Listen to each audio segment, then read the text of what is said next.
Savoir et comprendre les plus récentes nouvelles qui nous touchent. Alexandre, c'est une histoire qui est en une du journal ce matin. Toute la question de l'aide médicale à mourir. On apprend qu'il y a vraiment un record de dons d'organes. Oui, parce que nos collègues du journal ont décidé de suivre des gens, là, justement, qui ont recours cet été à l'aide médicale à mourir. Entre autres, notre collègue Jean-Philippe Guilbeault, qui ont parlé à ces Québécois, Québécoises qui vont, là, pas nécessairement parce qu'ils ont là une maladie ou qui sont en fin de vie directement, mais qui vont demander l'aide médicale à mourir. Évidemment, je rappelle que le Québec, on est l'endroit dans le monde là, entier qui bénéficie le plus de ce service-là. On apprend aussi qu'on est l'endroit dans le monde où il y a le plus de gens qui, justement, vont avoir recours à l'AMM, qui font des dons d'organes. Ça, c'est extrêmement intéressant, là, du côté, entre autres, mais des associations de greffe de mode du Québec. Ben, on a des nouvelles manières de faire. Des nouvelles manières de faire parce que d'habitude, tu sais, comprenez, quelqu'un qui décide là, de donner ses organes, le fait d'avance, va avoir un accident, par exemple, accident de la route, se retrouve à l'hôpital, des fois aux soins intensifs, tu sais, est en train de décéder. Et là, c'est comme une course contre la montre, là, du côté de Transplant Québec, pour aller chercher les organes, tu sais, faire les tests, s'assurer que la personne a bel et bien donné son consentement. Si elle l'a pas donné de manière éclairée, il faut que tu ailles voir la famille, que tu jases avec eux autres, que tu essaies de les convaincre, que là, tu prélèves les organes qui peuvent l'être, que tu les amènes, tes réfrigérateurs. C'est tout un processus. Là, ça change complètement la donne. Parce que dans ce cas-ci, la personne de son vivant peut donner complètement son consentement. Peut passer les tests sanguins, par exemple. Peut répondre à certains critères, là, que ce soit du côté de l'âge, mais que ce soit aussi, par exemple, même de la diète avant de décéder, avant d'avoir recours à l'AMM, qui va venir changer complètement comment on donne nos organes. En 2025, sur 196 personnes qui ont opté pour l'aide médicale à mourir, c'est 27 donneurs d'organes, c'est 15%, alors qu'en 2017, on était à peine à 1%. C'est l'endroit dans le monde où on donne le plus d'organes dans ce contexte-là. Assez intéressant comme phénomène. Ça permet quand même de venir regarder les banques de Transplant Québec qui ont toujours des besoins, là, parce que les gens qui sont en attente de greffe puis de chirurgie particulière, il y en a puis pas à peu près. Il y a des histoires extrêmement touchantes dans ce dossier du journal ce matin, notamment l'histoire de Caroline Goulet, qui a reçu l'aide médicale à mourir un peu plus tôt cet été, dans sa chambre du CHSLD où elle résidait sur la rive sud de Montréal. Elle y était depuis 6 mois. Elle avait reçu un diagnostic en 2015 de sclérose en plaques et là, rapidement, ça s'attaque à sa moelle osseuse. Et à un moment donné, en lisant son récit, moi, j'ai retenu une phrase. « Continuez à vivre pour moi. » Ça fait partie des derniers mots qu'elle a prononcés. Et c'est un peu ça, lorsqu'on fait un don d'organes, la générosité de dire « pour moi, c'est terminé, mais ça va se poursuivre pour d'autres. » Imaginez aussi à quel point ça peut faire avancer la science. Alors, c'est l'acte de générosité ultime, hein? Quand on arrive au bout de notre route pour ensuite permettre à d'autres de survivre et de complètement changer leur trajectoire de vie. Alors vraiment, c'est un dossier là, qui est extrêmement touchant. Là. Parfois, ça donne du sens au décès de quelqu'un aussi. Oui, non, t'as entièrement raison. Candidature pour le Parti conservateur du Québec. Alexandre, ben là, on sent là d'ailleurs, puis ça va être vrai pour toutes les formations politiques, là, avec le retour des vacances de la construction, on va s'activer, là, on va se remettre en mode campagne électorale et pré-campagne électorale. Ouais, c'est peut-être la première de plusieurs là, qui risque d'être annoncée. Les plusieurs partis d'ailleurs pour lesquels on attend toujours plus de candidatures. C'était le cas, par exemple, de la Coalition Avenir Québec. Hein, Christine Fréchette a promis qu'il y avait plein de candidats qui s'en venaient. On va voir ça dans les prochaines semaines. Mais là, c'est du côté du Parti conservateur du Québec que le notaire Marcos Archambault décide de se présenter. Ce qui peut être assez spécial, considérant qu'il a représenté, lui, le PQ durant les élections de 2012 et 2014. Il dit même s'être penché là, sur cette décision-là, cette option-là d'aller se présenter pour le PQ. Finalement, changer d'idée, il dit que les péquistes n'étaient pas réceptifs assez, selon lui, à ses idées là, pour aller réduire la taille de l'État. Là. Lui, c'est vraiment pour ça qu'il veut se lancer en politique, un gouvernement plus petit, plus efficace, et donc va rejoindre les troupes d'Éric Duhem, au lieu de ça, où ses idées ont été mieux reçues. Lui, qui était bien connu justement là, comme notaire, travaillait aussi au sein du cabinet là, de Simon-Jeanin Barrette de la Coalition Avenir Québec. Bref, première candidature peut-être de plusieurs là, qui vont être annoncées bientôt. Le registre de la transparence en influence étrangère qui est lancé. Officiellement, enfin, diraient certains, enfin lancé. Hein, parce que ça fait un bout là, que c'est promis. Là. Avant les élections de 2025, les libéraux l'avaient promis. À l'été 2025, les libéraux ont dit on va le faire. À l'hiver 2025, ils ont dit on va le faire là, pour de vrai cette fois-ci, juré craché. Finalement, c'est en 2026 et c'est maintenant là, que c'est officiellement lancé avec là, un commissaire, là, justement, là, le premier commissaire indépendant à l'influence étrangère du Canada, M. Anton Bogman, qui entre en poste officiellement aujourd'hui. Bon, Qu'est-ce que ça mange en hiver, ce nouveau comité-là? Ben, c'est simple. En gros, on se base sur ce qui se passe du côté du registre des lobbyistes. Là, il va y avoir ce nouveau registre-là. Chaque personne, que ce soit un élu ou pas un élu, une organisation, n'importe qui fait partie, d'une organisation, agence, agent étranger, va devoir aller s'inscrire au registre pour déclarer ses activités. Comme quoi, ben, il essaie d'influencer des gens au sein du gouvernement puis de l'appareil étatique. Et après ça, ben, évidemment, on demande aux gens des différents ministères, les sénateurs également, leur personnel, ben, d'aller consulter la petite liste, là. Tu sais, hey, il y a quelqu'un qui vous parle, il est affilié au gouvernement chinois, vous êtes comme pas trop sûr de ce qu'il veut savoir puis de ce qu'il veut. Ben, allez donc consulter la petite liste. Grosso modo, c'est ce qu'on va faire. Bon. Est-ce que ça va avoir un réel impact? Parce que là, ça fait des années qu'on a rapport sur rapport qui parle là, d'ingérence étrangère. En 2019, dans l'élection, en 2021, il y a eu le meurtre aussi d'un leader de la communauté sikh en Colombie-Britannique. Justin Trudeau débarque en chambre, dit « C'est le gouvernement indien qui a commandité ça. » Ça fait toute une tourmente dans nos relations avec l'Inde. Bref, on veut essayer d'éviter directement ce genre de choses-là, ou du moins de mieux l'encadrer, parce que c'est pas juste les Indiens qui ont été accusés de ça. Les Chinois, les Russes, les Iraniens également là ont été très cités dans les derniers rapports. Puis on est sûr que toutes les puissances étrangères vont respecter ça à la lettre. Ben oui. Sinon, s'inscrire au registre. Y a-t-il des conséquences? Ben oui, des amendes entre 250 000 et 1 million de dollars. Ah ben c'est quand même dissuasif. Sauf que permettez-nous quand même d'en douter.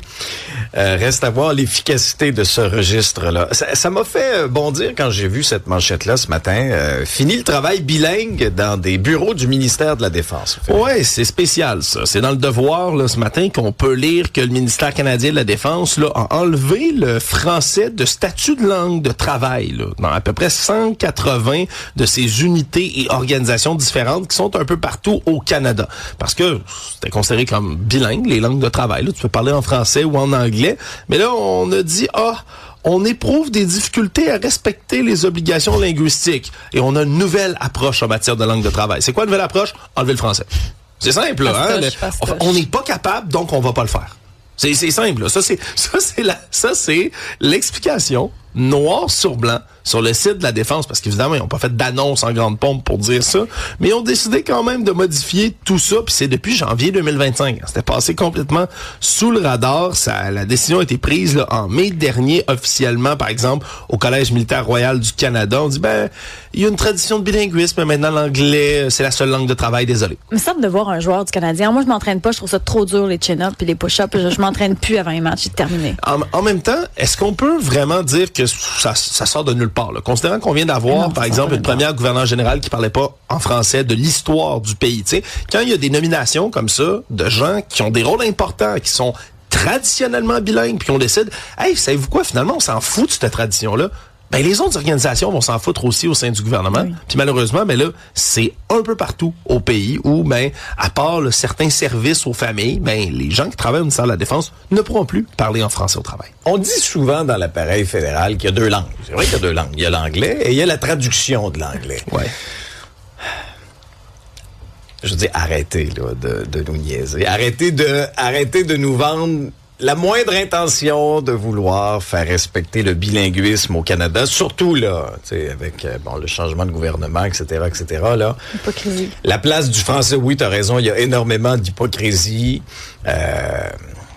Mais est-ce qu'il faut s'en surprendre? Mais non. Est-ce qu'il faut s'en surprendre? Non, parce que, tu sais, je veux dire, ça a été là d'année en année, ça a été négligé, puis après ça, on a laissé passer, puis après ça, oui, c'est bien plate, hein, le français, oui, on laisse aller ça, puis après ça, tant il y a aussi longtemps qu'on mettra pas notre pied à terre, puis qu'on dira pas, hey, là, ça suffit, là. C'est ça. C'est que ça fait un méchant moment déjà qu'on le dit puis qu'on a l'air de crier au loup. Mais c'est juste que c'était une mascarade, finalement. On peut pas s'en surprendre, mais on peut s'en indigner. Puis il faut continuer. Mais non, mais il faut continuer à s'indigner parce que sinon. Mais ça sert à rien dans le sens où même si on s'indigne. Est-ce que ça sert vraiment à rien? Moi, c'est la question que je pose. On a l'impression que ça sert à rien. Puis si on dit rien sert à rien, puis laissons le français, laissons le pays devenir complètement une langue anglophone tant qu'à c'est déjà ça.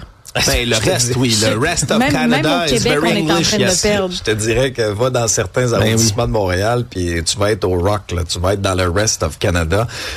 Mais malgré tout ça, les Québécois ont choisi Mark Carney abondamment. Ils continuent de lui faire confiance, continuent de lui donner les clés de la voiture.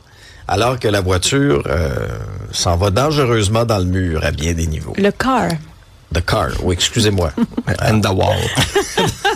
On va traduire pour nos amis anglophones d'Ottawa et des ministères. Il y a des corps qui ont été retrouvés dans le fleuve Saint-Laurent dans les derniers jours. Puis ça fait suite aussi à ce qu'on se racontait là, pendant les vacances de la construction. Il y a eu malheureusement encore une fois plusieurs noyades en eau libre. Et là, il y a un phénomène auquel les autorités nous mettent en garde, c'est le fameux phénomène là, des noyades sauvetage. C'est-à-dire que on voit quelqu'un de mal pris qui est sur le point de se noyer, on se dit il faut intervenir, je dois y aller, mais j'ai peut-être pas les capacités moi pour aller le sauver, puis je mets ma propre vie en danger. Ouais, puis là le dernier cas de noyade là, c'est 2 corps qui étaient disparus depuis le 17 juillet dernier, des pêcheurs montréalais qui se retrouvaient en Haute-Gaspésie. On a un exemple flagrant. Évidemment, ça va prendre la confirmation du coroner dans son rapport là, pour le dire hors de tout doute, puis l'ajouter aux statistiques. Mais ça a tous les gestes, là, tous les signes d'une noyade sauvetage. Parce que Dobel Retuta, homme de 38 ans, a vu là, justement l'autre individu, le Pépito Junior Labrador, tomber à l'eau, a essayé d'aller sauver. Les deux se sont noyés. Puis c'est un des problèmes, c'est peut-être qu'on va sous-estimer, parce que vous êtes nombreux à l'avoir déjà entendu, attention, quelqu'un qui se noie, peut vous accrocher, peut vous agripper vers le fond, mais sur le coup, n'importe qui veut aller sauver une vie, veut essayer, de faire un geste altruiste, et malheureusement, des fois, ça va être le geste qui va vous coûter vous-même votre propre vie. Ça prend une formation qui est adéquate en sauvetage, parce que quelqu'un dans la panique, va justement pouvoir être dangereux pour votre propre vie.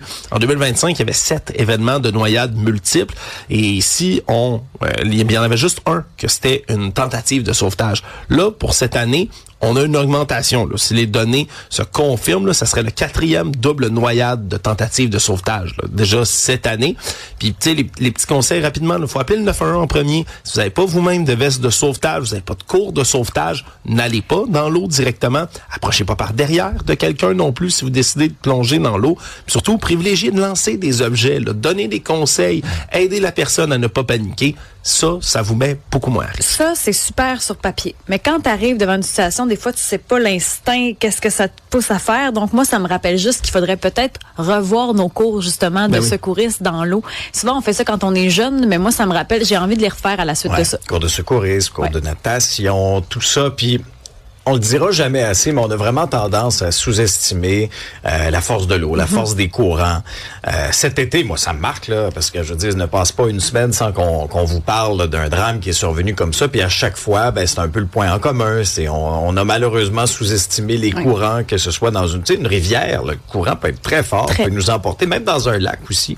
De ce côté-ci, là, ça reste quand même préoccupant. Bon, un astronaute canadien qui va être dans la prochaine mission de SpaceX a été annoncé en grande pompe hier à la NASA. Oui, puis notre collègue de TVA Nouvelle, Kevin Crane Desmarais, a même fait une entrevue. Je vous invite à aller écouter là, avec M. Joshua Kutrick, là, qui, après Jerry Manson, va devenir le prochain Canadien à se rendre dans l'espace.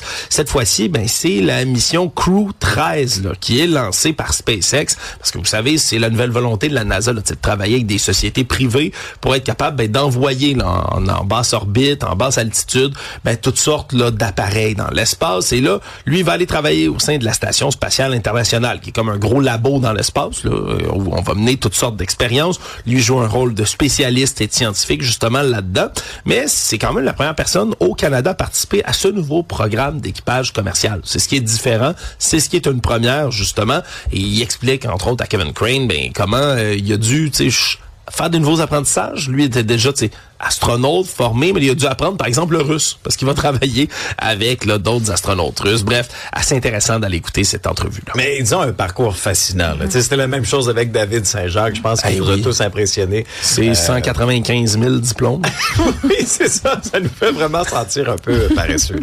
Scène culturelle, Isabelle, des billets de loterie pour aller voir Céline à Paris. Voilà, et ça, c'est une première. Le Tout-Québec qui a imprimé 1 million de billets en vente, $5 partout, pour aller voir Céline à Paris. C'est le 25 septembre. Là, tout est décidé. C'est un genre de forfait 4 nuitées avec les billets pour 2, 500 $ d'argent de poche. Il y a les restos d'inclus là-dedans. Ça vaut à peu près 25 000 $. L'affaire avec ça, par contre, c'est qu'il y a une espèce de 2 étapes. Là. Première étape, par exemple, si t'es finaliste, tu gagnes comme un 1 000 $, puis ton nom est dans le chapeau pour le tirage du 14 septembre. Donc, c'est le 14 septembre que tu sais si tu peux partir à Paris le 25. Je vois ta grimace. Attends. C'est parce que là, juste acheter les billets, c'était une loterie de loterie. Là. Il fallait que t'ailles, comme tu t'inscrives pour gagner la chance de peut-être pouvoir t'inscrire une deuxième fois, pour peut-être gagner la chance d'avoir Céline. Puis là, tu me dis qu'il y a un gratteux de l'Auto-Québec que tu gagnes, mais tu gagnes pas nécessairement vraiment aussi. C'est ça. Tu gagnes l'argent. Un peu comme quand un peu comme le gala célébration, par exemple, tu gagnes une prestation à télé. Ça veut pas dire que tu vas gagner le gros lot. C'est un peu le même concept. L'affaire, par contre, avec ça, c'est sûr que ça peut exciter plusieurs personnes qui n'ont pas eu la chance d'aller voir Céline ou d'avoir des billets parce que c'était très compliqué. Honnêtement, plus compliqué d'aller voir Céline que Taylor Swift. Mais l'autre affaire, parce que ça, c'est sûr que c'est un test. Là. Si ça fonctionne, est-ce qu'on pourrait continuer de faire des loteries spécialisées comme ça? Si oui, je trouve que c'est plus difficile de se contrôler quand ça vient toucher une fibre comme ça. Ouais, mais j'ai quelques questionnements, moi, en lien avec ça. C'est-à-dire que... est-ce que c'est vraiment le rôle de l'Auto-Québec de faire ça? Effectivement. Après ça, est-ce que l'artiste touche une cote sur les bénéfices de ça? Je suis pas certaine, parce qu'ils ont l'air d'avoir fait affaire avec la forfaiterie là-bas. Okay. C'est comme un package. Je sais pas si l'artiste a vraiment des retombées de ça, je pense. Mais je suis un peu surpris, honnêtement, par ce genre de positionnement marketing-là de la part de l'Auto-Québec. Clairement, on veut renflouer les coffres de quelconque manière, et je me dis, si ça fonctionne, il y aura donc une possibilité infinie parce que l'achat se fait par l'émotion. Là, il y en a plein qui n'ont pas pu aller voir Céline. Là, tu vas sur la rareté. Je me dis, est-ce que ça pourrait être comme ça pour d'autres événements, pour d'autres spectacles ou autres, je sais pas moi, des voitures de luxe ça ou whatever. Un drôle de précédent. Moi, je trouve. Tu sais, déjà que l'accès à certains spectacles, à certains artistes, est de plus en plus limité. Là, on va glorifier le fait que ce soit limité. Là, le fait que de pas pouvoir aller voir Céline, ça devrait être dénoncé. Puis au lieu de ça, on fait des jeux là-dessus. Parce que c'est tellement dur de voir Céline qu'on va faire des loteries. Parce qu'il y en a qui vont... je trouve ça absurde. Quel qui vont impact, vraiment se garrocher là-dessus. Quel impact ça a ensuite sur les billets? Est-ce que ça veut dire donc qu'il y a un paquet de compagnies comme l'Auto-Québec qui ont acheté des billets, qui ont privé des vrais fans pour faire ces affaires-là? Tu sais, l'Auto-Québec fait ça, mais c'est quoi à travers le monde? Ouais. Moi, je trouve que ça peut créer une espèce de dérive, puis à long terme, très long terme, c'est que les riches qui vont aller voir les shows. C'est un drôle de précédent. En tout cas, c'est un drôle de précédent. Un petit mot dans le domaine sportif, sur la planète tennis, c'est l'Omnium Banque Nationale, mais là, c'est la pluie qui complique vraiment l'horaire, là. Des matchs qui sont interrompus à de multiples reprises depuis le début. Ouais, et là, hier, on a une bonne nouvelle quand même. Le Québécois Gabriel Diallo qui a remporté, sa 50e victoire officiellement chez les professionnels, qui a battu, le Français Kyrian Jacquet en 3 manches. La toute première manche s'est rendue en bris d'égalité, mais les 2 autres, après, il a dominé pour finalement réussir à l'emporter. Comme tu dis, c'était perturbé, lui. Il devait commencer dimanche. Ça a été reporté à lundi. Puis là, ça fait en sorte qu'il a 2 matchs en 2 soirs. Va en jouer un autre ce soir directement contre la 19e tête de série, l'Italien Luciano Darderi. Donc, ça va être intéressant de suivre nos petits gars et nos petites femmes de chez nous qui participent à la Coupe, parce qu'évidemment, il y a l'édition féminine qui se trouve à Toronto. Ouais. Ça relance bien sûr tout le débat entourant d'un éventuel toit et d'une réfection majeure du stade, parce que on avait fait une tribune téléphonique d'ailleurs là-dessus la semaine dernière. Puis j'entendais les arguments de part et d'autre. Moi, je suis un de ceux qui croient qu'on a un peu perdu notre ambition au fil des ans. Ramenons-nous, puis bien sûr que ça n'avait pas que d'avantages, ça a coûté très cher, mais sous les belles années du maire Drapeau à Montréal, tout était possible ou presque. Depuis, on a perdu les expos, on a perdu un paquet d'événements d'envergure comme ça. Maintenant, moi, je serais extrêmement triste qu'il arrive la même chose au tennis. Or, ce risque-là, il est bien réel. Là. Si on n'est pas capable Puis l'organisation, elle est très solide, mais si nos infrastructures, on les laisse aller, là, puis c'est clairement pas le début de tournoi que l'Omnium Banque Nationale souhaite avoir là, sur le plan de la météo. Parce qu'imaginez le casse-tête. Là. Oui. Je comprends que le tournoi est sur une dizaine de jours. Là. C'est correct, on a encore du temps devant nous. Mais c'est un véritable casse-tête. Alors, on dirait que les astres sont un peu alignés pour ramener cet enjeu-là devant nous. Maintenant, de quelle façon ça peut être financé? Vous avez été plusieurs d'ailleurs à m'écrire vous êtes plusieurs très réfractaires à ce que le gouvernement remette de l'argent dans ce projet-là. Il y a peut-être du privé qui pourrait s'en mêler. Du privé qui peut s'en mêler, mais il faut voir différentes colonnes de chiffres aussi. Il faut pas voir uniquement, par exemple, l'investissement gouvernemental. Il faut voir ce que ça nous rapporte en termes de retombées économiques, mais en termes de visibilité aussi un peu partout. Là. Le fait que Montréal soit parmi les arrêts de ce grand cirque au tennis, tout comme Montréal fait partie des arrêts du grand cirque de la Formule 1, etc. Dans ce cas-ci, tant qu'à moi, on serait perdant de ne plus avoir cet arrêt-là sur le calendrier. Tant qu'à avoir des infrastructures, aussi bien pouvoir en profiter à l'année, là. Oui, c'est ça. Ça amène aussi l'autre point. Si, exemple, est-ce qu'on rajoute un toit aux infrastructures actuelles, mais qui datent, il y a des parties du stade qui datent, là, genre quoi, des années 60 quasiment. Mais anyway, il va falloir revamper cette affaire-là. Ouais. Puis t'as nommé le Grand Prix, Alex. Ce serait bien que ça coule pas aussi en cas de pluie comme les paddocks qu'on avait refait. Non, dans le meilleur des mondes. Je dis ça comme ça. Aïe, aïe, aïe. Ça va mal. Non, ça va pas.